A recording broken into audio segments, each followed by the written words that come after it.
أعوذ بالله من الشيطان الرجيم بسم الله الرحمن الرحيم.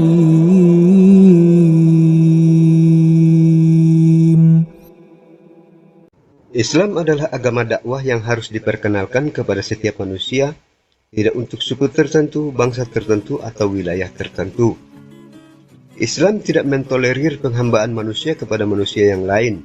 Islam tidak menyetujui adanya derajat pada manusia atau kasta dalam masyarakat. Dalam Islam, penghambaan manusia hanya kepada Allah Subhanahu wa Ta'ala. Keyakinan atau agama bangsa Persia adalah penyembah api suci yang tidak bisa diterima bangsa lain selain Persia. Zoroaster hanya tumbuh subur di Kekaisaran Persia. Agama Kristen Ortodoks Yunani tidak disebarkan kepada masyarakat pagan. Atau mungkin juga agama Kristen Ortodoks Yunani telah disebarkan ke wilayah yang jauh, tetapi tidak banyak yang menerima. Imperium Khazar tidak akan menerima agama Kristen Ortodoks Yunani karena akan tunduk pada Kaisar di Konstantinopel. Demikian pula bangsa Khazar tidak akan menerima agama Islam karena akan tunduk pada khalifah atau kekhalifahan yang berada di Damaskus, Suriah.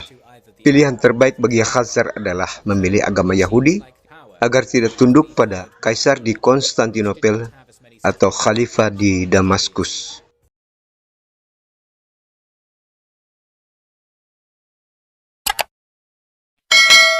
Islam adalah agama dakwah yang harus diperkenalkan kepada setiap manusia, tidak untuk suku tertentu, bangsa tertentu, atau wilayah tertentu.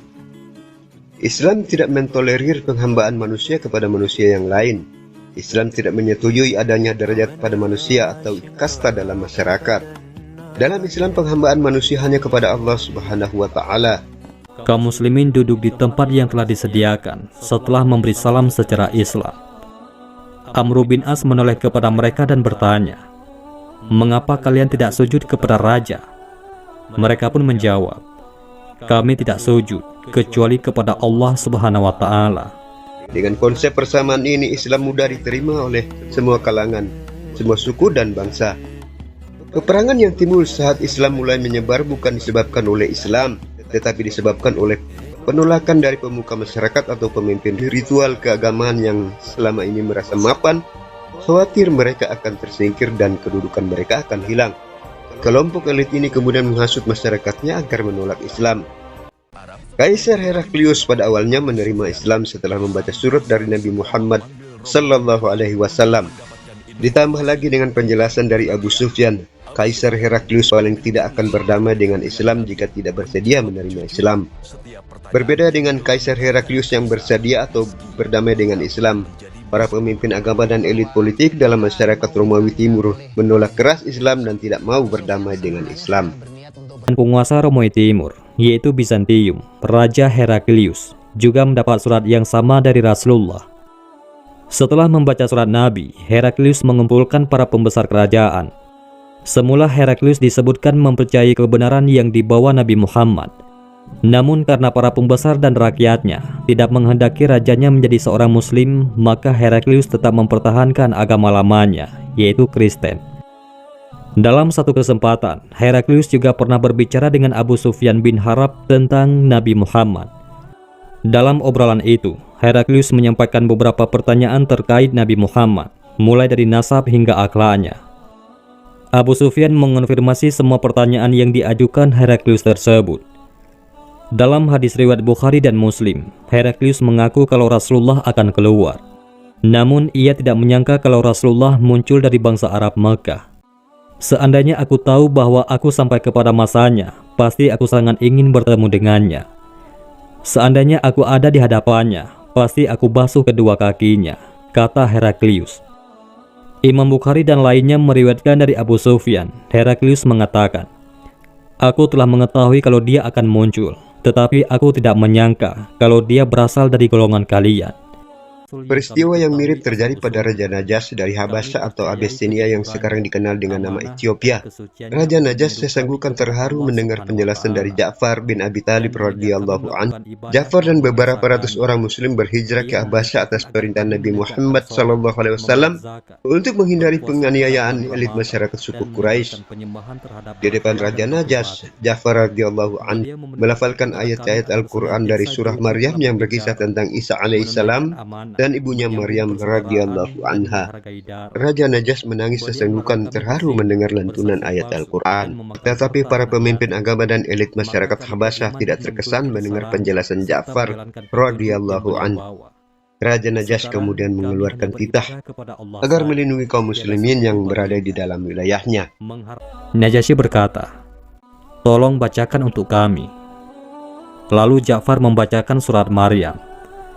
Dan ceritakanlah kisah Maryam di dalam Al-Quran, yaitu ketika ia menjauhkan diri dari keluarganya ke suatu tempat di sebelah timur. Maka ia mengadakan tabir yang melindunginya dari mereka. Lalu kami mengutus ruh kami kepadanya, maka ia menjelma di hadapannya dalam bentuk manusia yang sempurna. Maryam berkata, "Sesungguhnya aku berlindung kepada Rabb yang Maha Pemurah, jika kamu seorang yang bertakwa." Malaikat Jibril berkata, "Sesungguhnya aku ini hanyalah seorang utusan Rabb-mu untuk memberimu seorang anak laki-laki yang suci."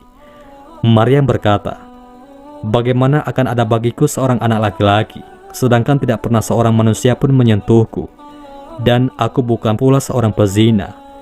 Jibril berkata, "Demikianlah Rabb-mu berfirman, hal itu adalah mudah bagiku, dan agar dapat kami menjadikannya suatu tanda bagi manusia dan sebagai rahmat dari kami.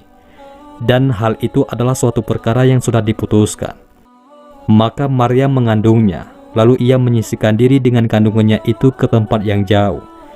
Maka rasa sakit akan melahirkan anak memasak ia bersandar pada pangkal pohon kurma. Ia berkata, "Aduhai, alangkah baiknya aku mati sebelum ini, dan aku menjadi sesuatu yang tidak berarti, lagi dilupakan." Maka Jibril menyerunya dari tempat yang rendah, "Janganlah kamu bersedih, sesungguhnya Rabb-mu telah menjadikan anak sungai di bawahmu." Al-Quran Surat Maryam, ayat 16-24. Tampaklah Najasyi menangis terharu mendengarnya. Najasyi berkata kepada utusan Quraisy tersebut, "Apa yang mereka bacakan kepada kami dan apa yang dibawa oleh Isa bin Maryam berasal dari sumber yang sama.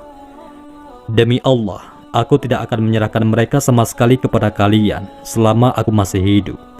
Kemudian dia bangkit dari singgasana dan pertemuan itu pun dibubarkan.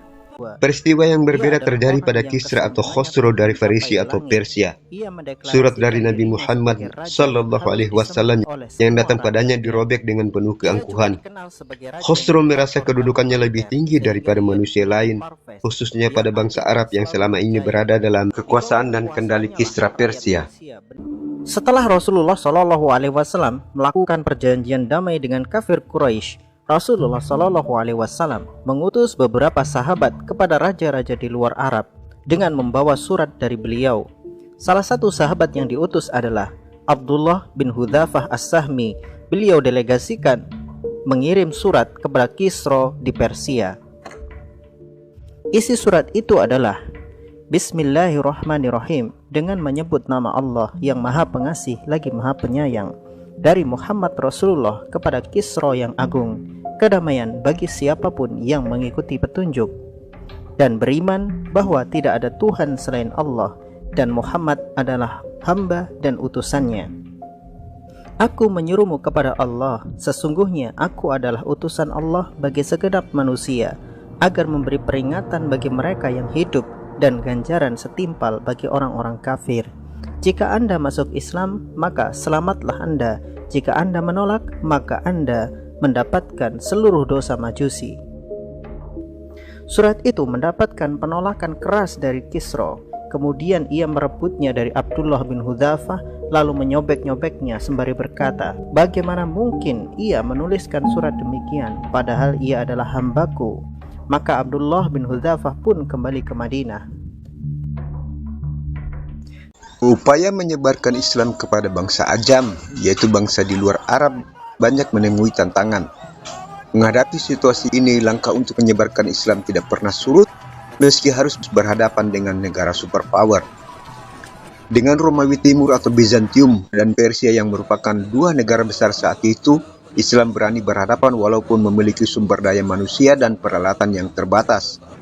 Romawi Timur berhasil diusir dari negeri Syam, yaitu Syria, Lebanon, dan Palestina. Sampai saat ini Romawi Timur tidak pernah bisa kembali ke wilayah ini. Islam menghabisi Persia di jantung pertahanan mereka, dan sampai saat ini kerajaan Persia tidak pernah bisa pulih. Dengan Khazar atau Khazaria, Islam memasuki ibu kota Khazaria di Balanjar dan memaksa Khagan Khazar menyerah. Tidak ingin kedudukan mereka tersingkir, Bizantium akan segera menjalin perdamaian dengan negara besar. Dengan Khazaria misalnya, Bizantium mengirim diplomatnya sebagai pengakuan atas eksistensi kerajaan Khazaria. Bahkan sebelum Khazar muncul, Bizantium telah menjalin hubungan dengan Gokturk Khaganet, induk dari Kekaisaran Khazaria.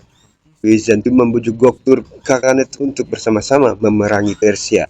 Bizantium berusaha mempertahankan apa yang mereka miliki melalui berbagai cara. Untuk meredam gangguan dari utara, Bizantium segera membangun aliansi militer dengan kerajaan besar yang dirasa akan mengancam eksistensi Bizantium. Bizantium juga akan membangun aliansi dinasti dengan mengirim putri Yunani kepada kerajaan dari utara agar hubungan dua kerajaan semakin dekat. Romawi Timur membangun aliansi militer dan dinasti dengan Khazaria. Tetapi di sisi lain, Romawi Timur berusaha untuk melemahkan Khazar melalui tangan-tangan penduduk yang tinggal di stepa. Bizantium menjalankan politik adu domba di antara orang-orang stepa. Bizantium menghasut orang-orang stepa agar mereka saling berperang satu sama lain. Bizantium memberikan pembayaran rutin kepada Pesenek setiap tahun dan menawarkan pernikahan dengan putri Yunani. Bizantium membangun aliansi dengan Kievan Rus, tetapi juga menyewa orang Pesenek untuk melakukan penyerangan terhadap Sviatoslav dan pasukannya. Singkatnya, Bizantium membangun aliansi militer dan dinasti dengan Khazaria hanya menggunakan sebelah kakinya, sedangkan sebelahnya lagi berada di musuh-musuh Khazaria.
Persia tidak mengakui Imperium Khazaria, tidak membangun aliansi militer maupun dinasti dengan Khazar. Upaya mengantisipasi gangguan dari utara, Persia membangun tembok pertahanan atau benteng yang sangat kokoh.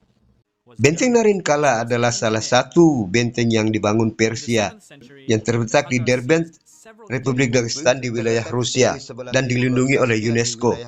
Yang kedua adalah benteng Gorgon yang saat ini menjadi puing-puing yang terletak di tepi sebelah timur Laut Kaspia di wilayah utara Iran saat ini.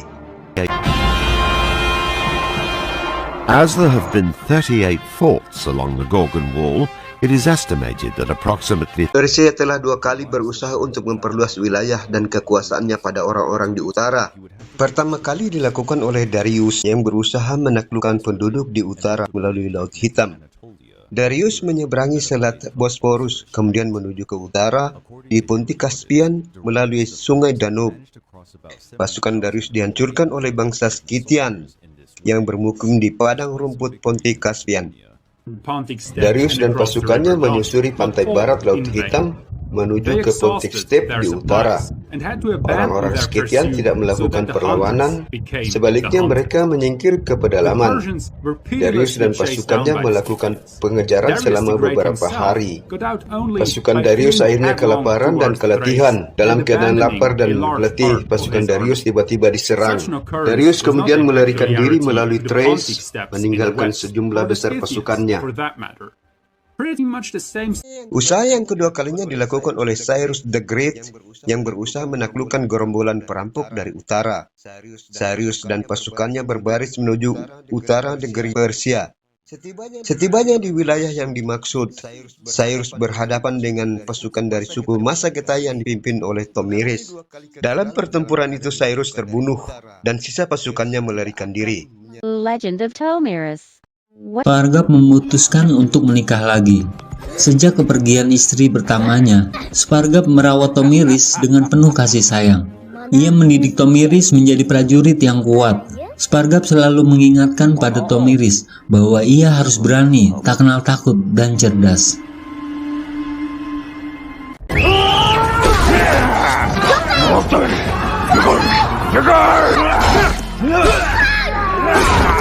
Tidak lama, Kafas dan Kurtun membunuh Spargap. Karas membawa pergi Tomiris yang melihat jelas kejadian tersebut. Mereka berkuda hingga siang hari, lalu beristirahat di atas bukit. Semenjak pembunuhan ayahnya, Tomiris menjadi keras hati. Ia berlatih setiap hari untuk membalaskan dendam ayahnya. Ia segera terbangun dan kembali ke perkemahan. Ternyata benar saja, kelompoknya dihabisi di perkemahan. Para wanita di bawah, Karas tak mengenal kelompok yang menyerangnya.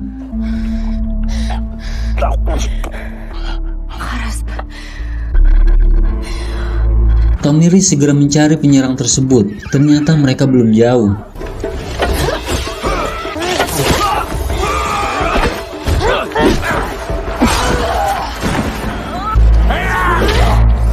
Kelompok itu berhasil dihabisinya, namun Tomiris terluka. Ia menaiki kudanya dan pingsan. Kudanya terus berjalan hingga Tomiris ditemukan para prajurit wanita dari suku Sapromat. Mereka membawanya ke perkemahan. Sampai di sana, Sardana menjelaskan pada ibunya yang merupakan Ratu Sapromat bahwa gadis tersebut terluka parah. Cincin di tangannya menunjukkan bahwa ia bukan orang biasa. Lantas ibunya menyuruh Sardana mengobati Tomiris di tabib wanita.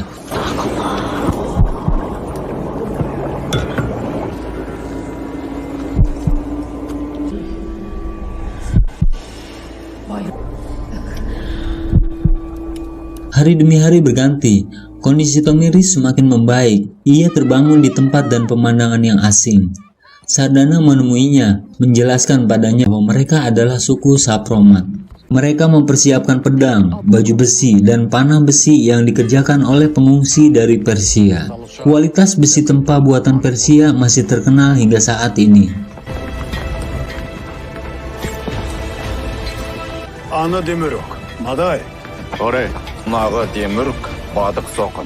Esok paginya pertempuran besar dengan pasukan 2-1 digelar. Saat itu, Tomiris sedang mengandung anak Argun. Ia menyempatkan untuk membakar semangat pasukannya. Ya Zuqqum! Yeme bınız! Yırkılık! Anuh yeme bınız!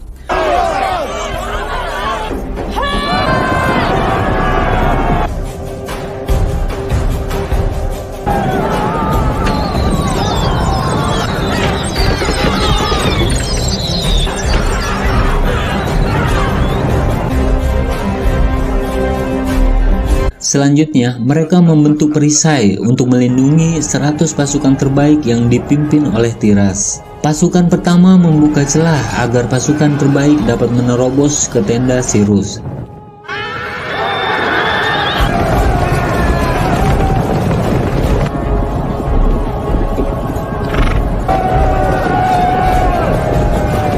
Para pasukan terbaik menghadapi pasukan abadi Persia yang memang sangat tangguh.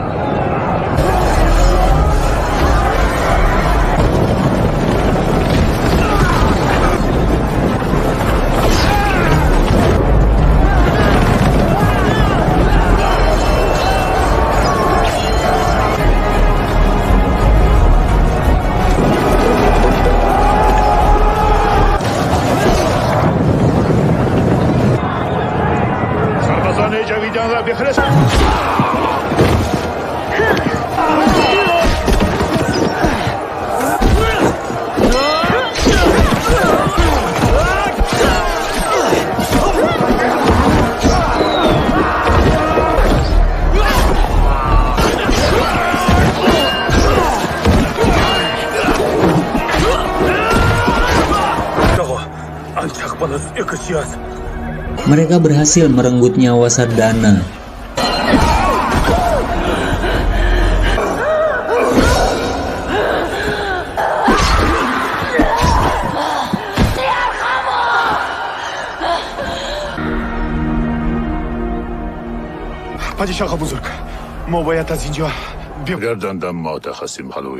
Seorang diri, Tiras menghadapi prajurit terbaik Persia.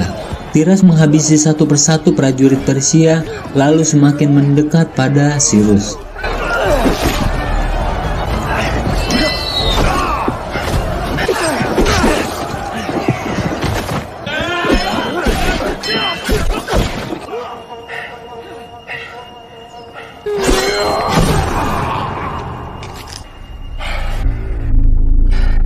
Setelah Sirus terbunuh, pasukan Persia mundur.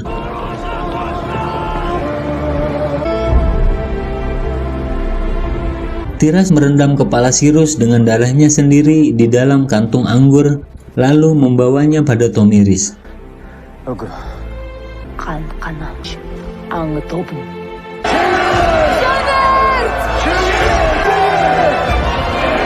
Beberapa tahun kemudian, Tomiris dan anaknya yang sudah remaja berkuda di padang rumput nan luas.